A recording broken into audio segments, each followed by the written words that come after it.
Breaking news. Palnadu జిల్లా నెక్రేకల్లులో జరిగిన double murder mystery వీడింది. ఆస్తి వివాదంలో సొంత అన్నదమ్ములనే సోదరి హతమార్చడం కలకలంగా మారింది.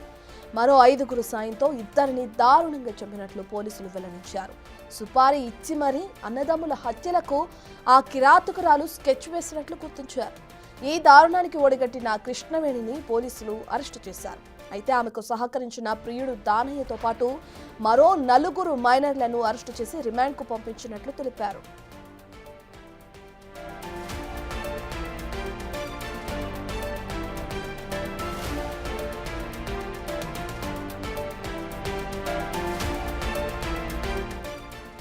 స్థానికంగా నివసిస్తున్న పౌలురాజు గిరిజన సంక్షేమ స్కూల్లో టీచర్గా పనిచేస్తున్నారు.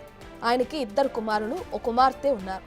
పెద్ద కుమారుడు గోపీకృష్ణ కానిస్టేబుల్గా చేస్తుండగా రెండో కుమారుడు రామకృష్ణ ప్రస్తుతం ఖాళీగా ఉన్నారు.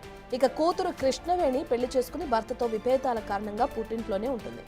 గోపీకృష్ణ, రామకృష్ణ కూడా వాళ్ళు భార్యలతో గొడవల కారణంగా దూరంగా ఉంటున్నట్లు చెబుతున్నారు.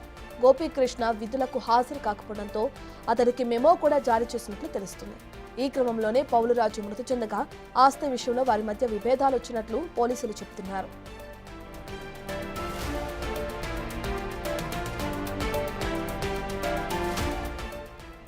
ఈ క్రమంలోనే తన ప్రియుడు దానయ్య మరో 2 మైనర్ల సాయంతో నవంబర్ 26వ తేదీన రామకృష్ణను ఇంట్లో చున్నీ బిగించి హత్య చేసి ఆ తర్వాత కోరంట్ల కాలువలో పడేసినట్లు తెలిపారు. ఇక అలాగే డిసెంబర్ 10న గోపీకృష్ణకు మద్యం తాగించి చున్నీతో ఉరివేసి ప్రియుడు మరో 2 మైనర్ల సాయంతో గుంటూరు బ్రాంచ్ కెనాల్లో పడేసినట్లు వెల్లడించారు.